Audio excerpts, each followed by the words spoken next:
have to forgive me because I'm not used to public speaking and I did not have a speech prepared, but I got bullet points. So I'm going to do my best. First, I also wanted to thank our friends, our family, our work families, the hospital staff, our nurses, our wonderful nurses, all the doctors, and the Ronald McDonald Charities for doing so much for us that we couldn't have even asked for. It really and truly blew us away.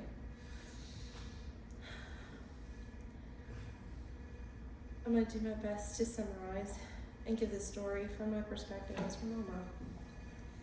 Maddie from the get-go was an absolute surprise. We were surprised that I was pregnant. I remember doing the test and I came around the corner and I was like, oh baby. And then we found out that she's a girl. And that was an even more wonderful surprise.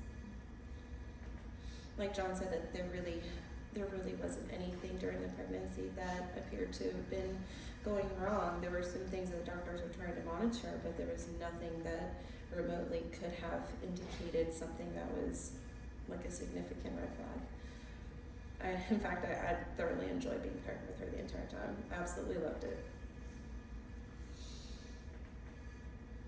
Maddie was born on April 1st at about 2:35 p.m.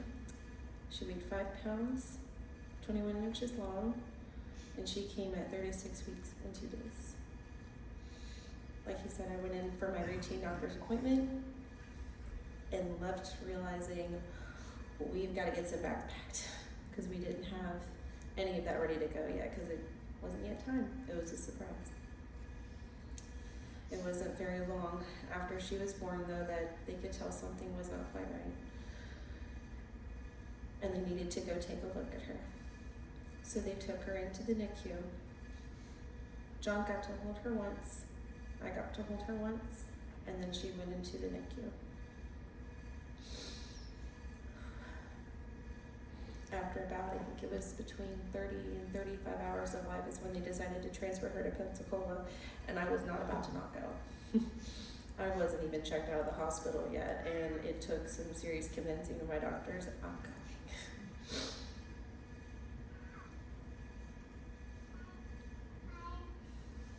Sorry, I'm trying to find the words.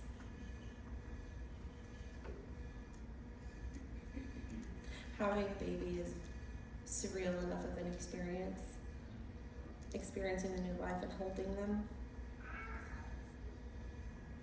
But less than 2 days later, I was facing the fact that she was about to be airlifted and taken somewhere away from me, and I had not even yet gotten to hold her in my arms twice. So she went, and I went. We got to Pensacola late Saturday night. It was Sunday morning around 1:32 a.m. and we got settled and we began to get familiar with her team. Doctors, nurses, technicians, with the hospital, the surroundings. That's when we were introduced to the Ronald McDonald Charities and everything that we did not know or understand that we had in us about our faith ignited. It really did. Because that's when we realized, okay, something's not quite right, but it's not going to stay this way. I dug my heels in and I said, no, she's going to be healed. His word proclaims it. We have faith in his word, and he watches over his word to perform it. So it's going to happen. It was just when and how. And it was a waiting game. It was a daily yo-yo. All of the things going on with her needs. So to say that it took strength to remain steadfast is also another massive understatement. About a week after she had been there, I needed to run back to the Ronald McDonald room that was on the same floor for something. And as I rounded the corner, I was hit with the most intoxicating fragrance. I'm talking, it smelled so good. I almost wanted to drink it. I don't know how you could drink air, but I wanted to. It was sweet. It was floral. It was like if you had the best candy and the best flour put together. And I thought, whoa, I don't know what air freshener they're using, but I need to ask. Went around to my room, kept smelling it. Went into my room, kept smelling it. Came back out, and by this point I'm like, I've gotta ask the lady here. So I did. And she was baffled because she was like, what do you mean? We don't use air fresheners. She was like, well, let me smell. So she went around and she said, oh, what is that? And I just had this sense, this knowing. I said, I think this might be angels. I've heard of this. And she's like, wouldn't that be amazing? And I literally had goosebumps hit me from head to toe. And I was like, okay, yeah. I went back to her room. We were visiting with some friends, began talking about the Lord. And all of a sudden, that fragrance showed up again. This is inside the NICU where they make you scrub from your fingertips to your elbows for 2 minutes solid before you can actually go in and see your child. You can't wear rings, watches, anything that is excessive in any manner. They make sure that place is sterile. There's no such thing as perfume in the NICU. There's no such thing as fragrance in it, or air freshener. But yet that scent permeated that room, and just in her room again. I detected it first because I recognized it, and then John noticed it, his friend did, and even a nurse did. And it lasted for a good little while, and then it dissipated. I later called a very good friend of mine who's very gifted and can see some things that not everyone can. And she said that they were roses, that angels were placing roses for every prayer that was going up for Maddie and for us. And it was such a comfort. I can still smell it. In the next several days, her health had begun to yo-yo even more, and the talk of transferring her to Birmingham for dialysis came up. I was not about that. I was like, no, she's gonna get better. So I prayed and I said, Lord, it says in your word, she's gonna be healed. I was like, I don't want to hear anything else about Birmingham unless it's supposed to happen. Conversation was tabled. And about just shy of a week later, it came back up. I got a phone call as I was just about to head over that morning, and it wasn't them asking for permission, it's them telling me, we're getting her prepared. She's going.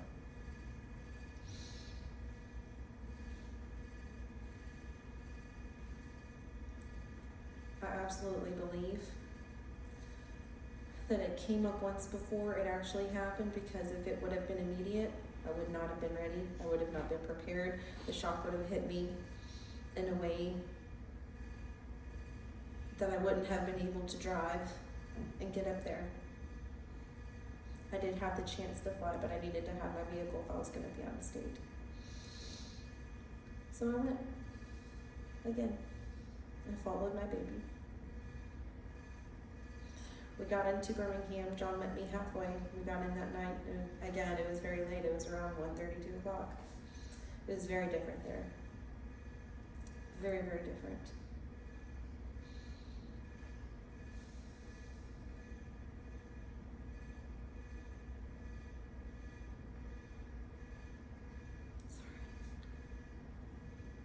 That was probably around the time that I really started to realize that this was more serious than I wanted to face.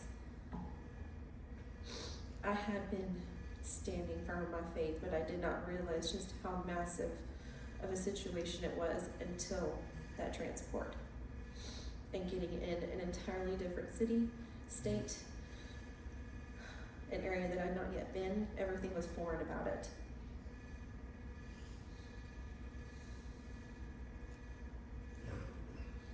Maddie had completely stumped all of the physicians in Pensacola. And she continued to do that in Birmingham. We're talking this is like the best of the best in the country. They have technology and specialists there that are only available in a very small handful of hospitals for children. She had the best of the best.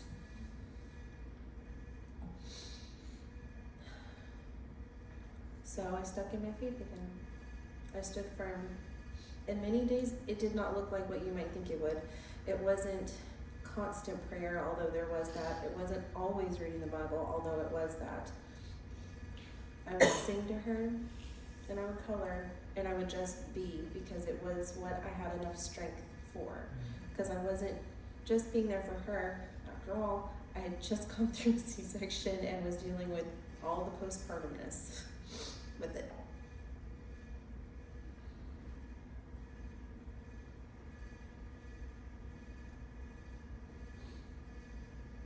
The yo-yo for her continued. Some days it would look really good, and then some days it would really not look good. She had been there about 2 weeks, and she had a really bad day. A really bad day. And John had been home to help take care of Henry. So I stayed with her in her room. Many times when I was in Birmingham, I stayed with her in her room instead of going back to the Ronald McDonald house because I just wanted to be near her. She had better nights when we were there. And I laid down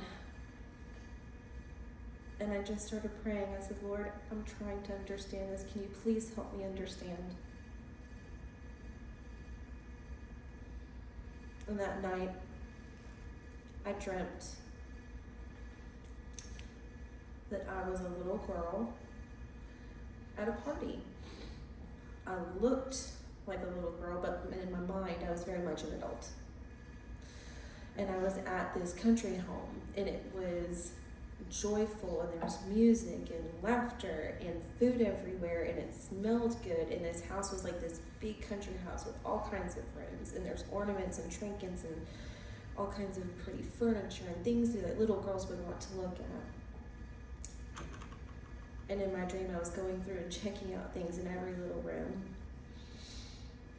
And the more that I looked at it, the more that I wanted to see more, the more that I wanted to stay.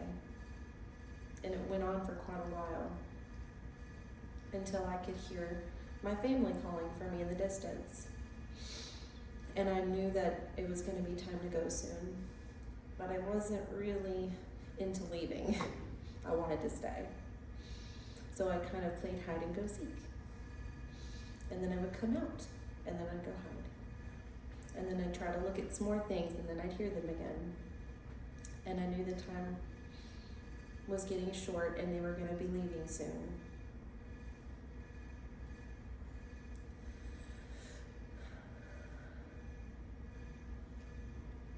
When I woke up, it took me a couple hours, because I thought, wow, that was kind of intense. It was very graphic, very detailed, and I still remember it exactly as if I had just dreamt it last night. And then it hit me. He was letting me see what Maddie was deciding. Because many times when we would stand by her bed, we could look at her, and you could just tell she wasn't there. Her body was there, but she was having herself a visit in heaven. She was getting to see the things that we only hear about right now, and very few have had a chance to go and come back. The earth is the Lord's taste, after all. So when you see the actual meal and not just the taste of it, you want the whole thing.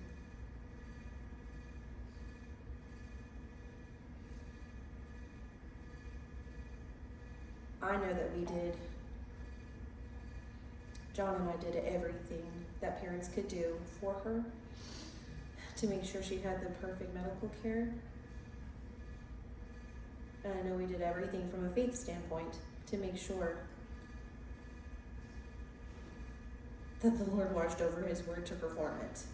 Because we've seen it, we felt it, and like he said before, we've experienced miracles. We know people who've experienced miracles. We know it happens. It is not something from just some stories in a book. But that's when I understood she had a choice. And I had to be okay with that choice.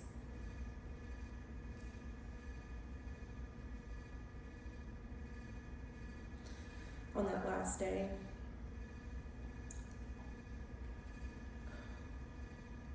I was still hanging on, and even as rough as it looked,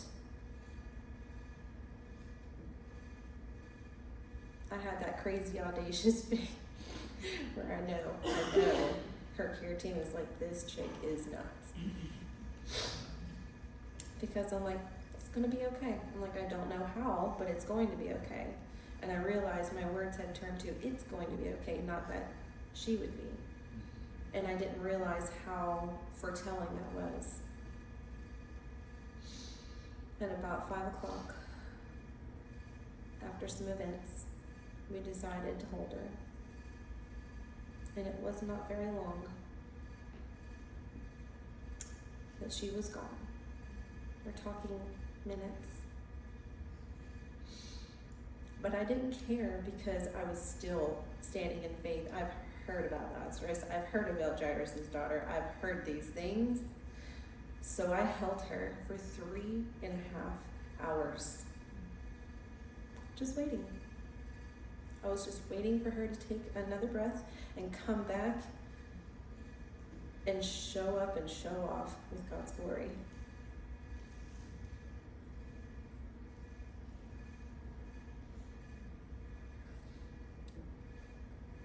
I asked the Lord for a sign if I needed to hang on or if I needed to let go. And he did give it to me. As we prepared to let her go, we gave her a little bath. We took some pictures with her. Then I held her again for the last time. I sat there and I said, I don't understand. If it ends this way, how do you get the glory? I don't understand. It doesn't make sense to me. And like John said, that's when the Lord very sweetly said to me, you don't get to choose how I get the glory. And it hit me so deeply because it's something I can't wrap my brain around, but yet I can have peace in.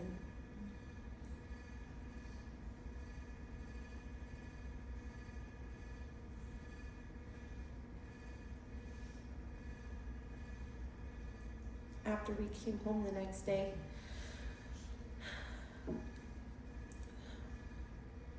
we began trying to put everything together with ourselves, with our lives, with the things that we had left of her, trying to weed through the questions that Henry was giving us, because he got to meet her.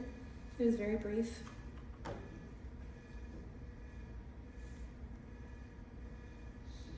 It was the cutest thing. When he come in, she was already on the oscillator to help her breathe, and her stomach was jumping up and down. He's like, she has hiccups. We're like, sure, buddy, it's hiccups. He didn't quite understand, but he also wasn't afraid. And I'm so thankful for that, because I did not want him to be scared of a little bit of memories he may be able to hang on to one day and remember about his little baby sister.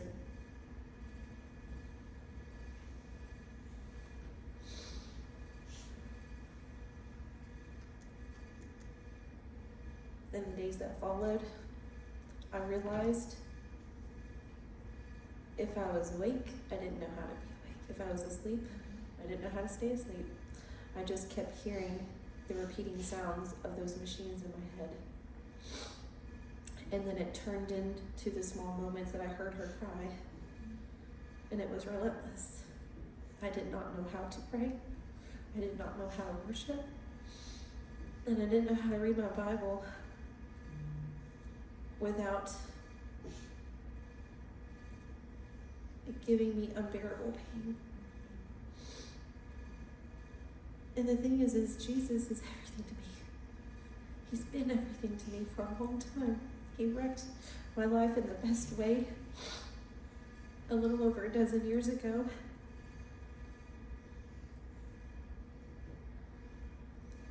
And I didn't know how to not be near him. It hurt so much, but I didn't know how to be near him either, because that also hurt. Because I wanted to know why.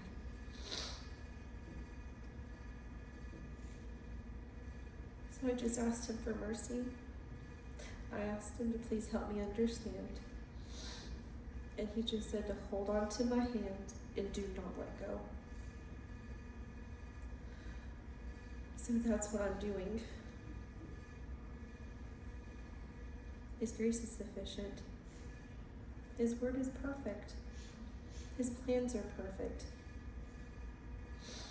There are many reasons why many people do not survive until their time, or so we think, on this earth. Maddie was not taken. She was received. She chose to stay in heaven. I know that I know that I know that. And I'm learning to respect it. And I'm learning to be okay with it. Although there'll probably be a level forever that I'm not. And that's okay, because I'm her mama. And I want her with me. But like John said, I have hope. And I have peace in the fact that she is even more alive than even we are right now. I've heard in heaven there's colors that we don't even have here. There's sounds, there's wonders, there's so many things I could get into.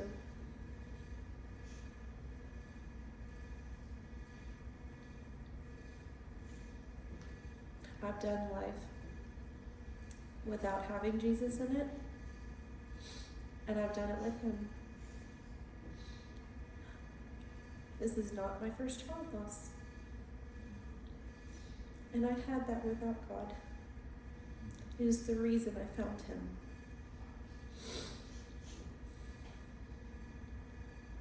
I can tell you from experience, it is far better to have him and to chase him, no matter how bad things hurt or look.